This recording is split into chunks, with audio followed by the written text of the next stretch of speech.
I see further downside in Bitcoin. I think that the stock market is going to make new lows this year. And again, that's saying something because we've had a huge bounce on the S&P. I think the biggest thing to understand here is that this is all about human psychology, right? So in 2021, we saw stocks like GameStop, AMC, Bed Bath Beyond soar to ridiculous heights and then come back in. And what we've seen here is that it's the Wall Street bets crowd has tried to relive the magic of 2021. So they've started to pump these things. They started to run. We saw them go up precipitously, but not as high as 2021. And they've come crashing in so fast. This is the psychological part of it, is that you have, number one, the same investors that were in last time, they got burned when the collapse occurred. So they're much quicker to pull the trigger. Last year, you had months of people saying, hey, I'm never going to sell. I'm going to hold on. You had the apes. You had there's all of these things going on, right? And ultimately, that is no longer intact because human psychology remembers the collapse and people are selling into it. The last thing to remember is that this was inevitable because the Fed in 2021 was printing money. The government was sending checks, all these things. The Fed was basically leaving interest rates at zero or near the zero marker. And that helped these stocks run. Now you have a totally different scenario. You're in a bear market. And that means that these stocks did not have the same flight that they would have last year. So not surprising to see the collapse. I hope not too many people got burned on this, but nonetheless, it is scary, the falls that these things have had. But in terms of talking to people and saying, follow the herd, you never want to be a follower of the herd. Occasionally it works. It gives you a false sense of security. Generally, when you're following people, you're going to end up losing, especially when it's the herd mentality. The smart money gets in at the beginning of the run, the dumb money later on, and you never want to be in that crowd that's chasing at the end. So avoid the hype, essentially.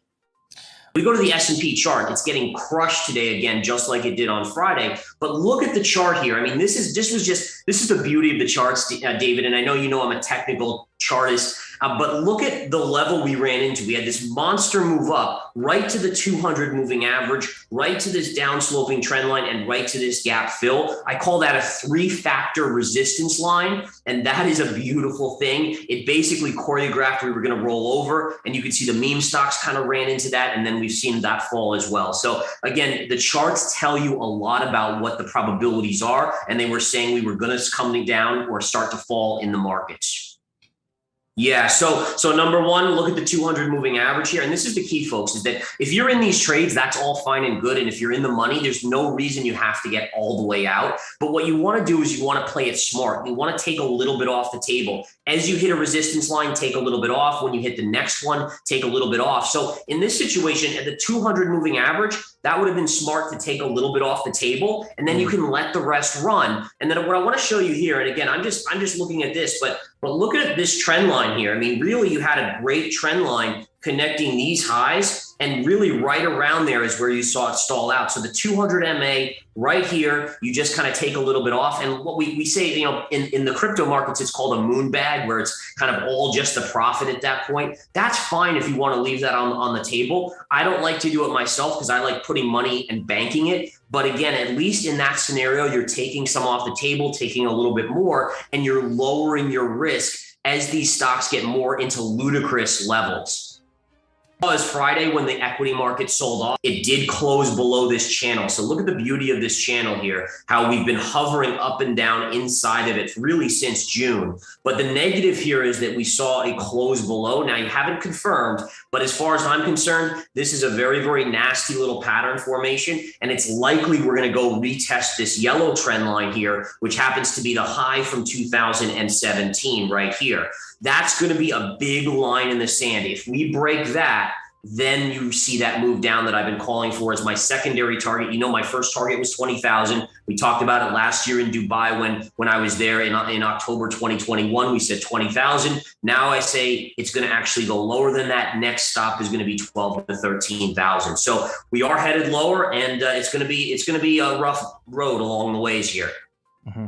actually have that same long-term view. I'm a big long-term bull. I'm just a shorter-term macro economist looking at the cycles and everything like that. So the beauty of 12 to 13,000, it gets us to that 80 to 85% correction that Bitcoin has done every single cycle. So that kind of gives us a basis of what to look for. It's also a strong technical support. But you're right. I mean, if you're a long-term investor and you're not going to look at it for 10 years or 5 years, there's nothing wrong with that. You just have to, this is the key, right? You have to be able to weather the emotional storm, because I know a lot of investors out there, they might buy in at 22 or 21. And when they're down 40% at 12, they might panic and unload, because you're going to hear a lot of negativity out there. And if you have to be able to control that and shut it out, and then you're okay to do that. But if you're someone who's very emotional and you're going to exit the trade at that point, and then it goes to 50,000, then 100,000, that's not a good scenario for you to be in. So if you have emotional control, that's fine. Start inching in. I also advocate for dollar cost averaging. Buy a little here at 21, buy a little bit more at 18, buy some more at 15, and so forth, versus just going all in at one specific level. I don't think so, not at this stage of Bitcoin's life cycle. I think down the line, you will see a kind of a difference, and Bitcoin and the crypto market start to emerge. But right now, it is tied to a risk asset. I know a lot of people said in 2021, oh, it has nothing to do with the stock market. It'll go up when inflation goes up and the markets sell off. We obviously learned that that wasn't the case. So I'm in the camp that we're going to see crypto sell off with the stock market. I have a big downside move coming later this year in the stock market, and that's going to be the catalyst to really take us to that 12, 13,000 marker on Bitcoin. And I actually think that Ethereum is very likely going to head down to this next target around $645. So I have it priced in. That should be the level that Ethereum hits when Bitcoin hits 12 to 13,000.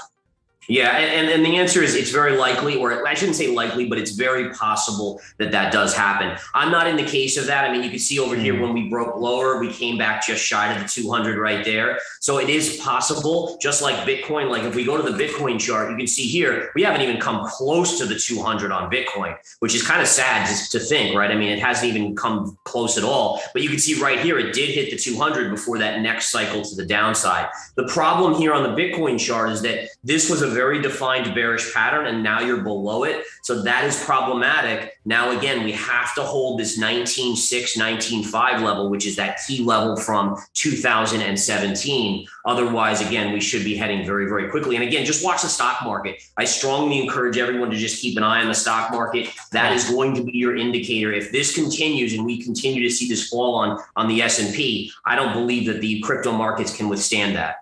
Yeah, so this is again a fear of the Fed not loose or not backing off. We got the minutes last week from the Federal Reserve meeting. That kind of was the end of the move. Right into those minutes or when we touched the 200 moving average, which was the technical resistance level. And then as soon as we heard from the Fed, it didn't seem as they were as dovish as the market wanted. And we've seen the dollar just soar here. Take a look at the DXY chart. Let me punch that in here. And we've seen the dollar basically up to a double top up here. But look at the run on the dollar basically since that move from the Fed or since the minutes came out. And that is putting major pressure. The stock market does not like a strong dollar. It wants a stable or slightly weaker dollar. And that, again, is problematic here for the market. So as long as the dollar is going higher, it's telling you that, again, investors are moving away from stocks. And that's why we're seeing the selling that we're seeing.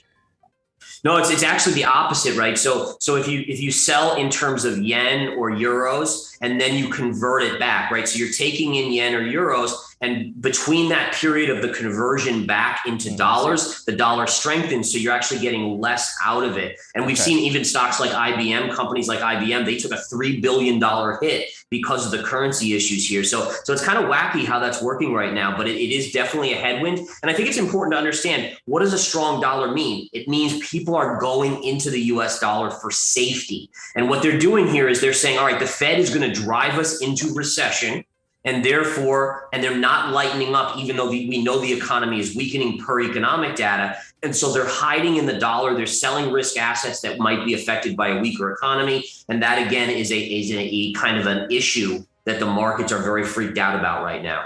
I still have these two trend lines, which we're now retesting. You've got a double top in this vicinity. So I'm actually in the camp that in the near term here, we're going to start to see the dollar roll back over. It's way too short-term extended. I've loaded up on some gold recently, on some gold miners recently. Newmont mining is looking very, very attractive down here. So again, we can see, look at Newmont in terms of this. Let me get rid of the 200 moving average. But look at this channel on Newmont here, this pivot here all the way up, and then this pivot on the bottom just connected through. And look at what we touched on Newmont at the lows today, right at that level. So that's a good level, in my opinion, on Newmont mining. And again, gold, kind of the same thing. We had this nice move up recently on gold, and now it's retracing back in. Let me go to the daily chart. You can see right here the move above this downsloping trend line. So you had a short-term breakout.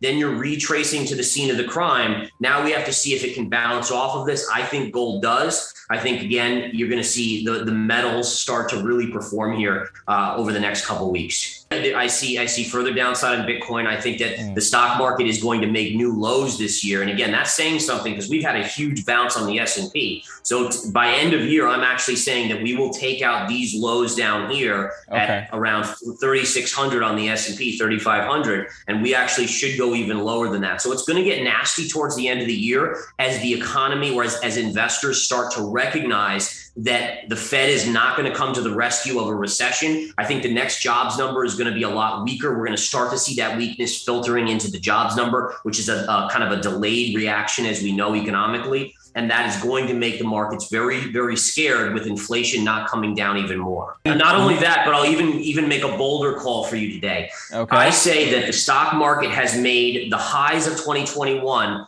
We will not take those highs out for 5 to 10 years. The fundamental side is basically that you're going to have this genie that's out of the bottle named inflation. It's not going to go back to 2% or under for a long, long time. That's going to mean that the Federal Reserve is not going to be able to print us out of the future recessions that are going to come, especially this next one. And therefore, you're going to have this market and this economy that's mired in more of a stagflation period. So slightly higher inflation, but really no growth to speak of.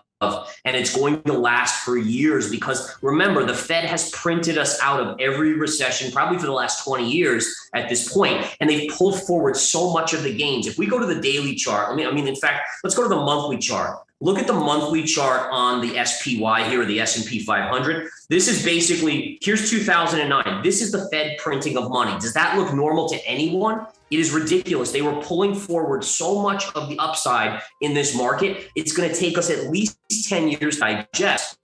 The only other thing that was semi like this is the QQQ going back to 2000 when we had that same vertical move. Well, guess what? It took over 10 years for the NASDAQ to break through those highs. So you're going to have this digestion period. I think what we're going to go through is much like what the Chinese market, the Shanghai and the Hang Seng has gone through, and the Brazilian stock market, which are both my favorite areas to invest right now. Let's take a look at the Hang Seng here. I want to show this because it's super, super important. So think about this, and we go to the Hang Seng here. Here you have the monthly chart. The Hang Seng currently is still trading at levels that were seen back in 2006 and close to levels seen in the 2000s. So if you look at that, the high of 2000, we basically just touched it on the Hang Seng market right here. This has been mired in a sideways chop move for the last really 10 to 20 years. The US markets, first of all, look at the vertical move that occurred here. And from 2003 to 2007, it's almost a replication of what we've seen in the US markets. And look at how long it's taken to digest that move from the Hang Seng. And if we go to the EWZ, much the same thing here. Look at that chart, 2003 and the vertical move up to 2008. And look at the digestion. I think you're going to get a breakout on the Brazilian stock market, a breakout on the Hang Seng, and the US markets will now go into that same sort of longer term consolidation pattern that we've seen in these markets for the last 10, 20 years. Like in any bear market, in a consolidation period, there's going to be the winners and the losers. I think you want to stay away from the indexes themselves, and you need to start looking and seeing what's the new technology, What's a stock that has a good dividend, for instance, something that can pay out over time and make you money when it goes sideways. And I also think people need to be careful, but look at foreign markets. Foreign markets have been underinvested in by hedge fund managers for long periods of time. And I think that's the play to go with here. Plus gold, eventually Bitcoin. Once Bitcoin's down in those lower teens, I think a little bit of the portfolio in the Bitcoin market, it makes a lot of sense. Like I always say, there's always a bull market somewhere. It's just up to us to find it. And it's just going to be a little bit harder for the next 5-10 years to be, kind of just close your eyes, throw a dart, and just make money endlessly. Yeah.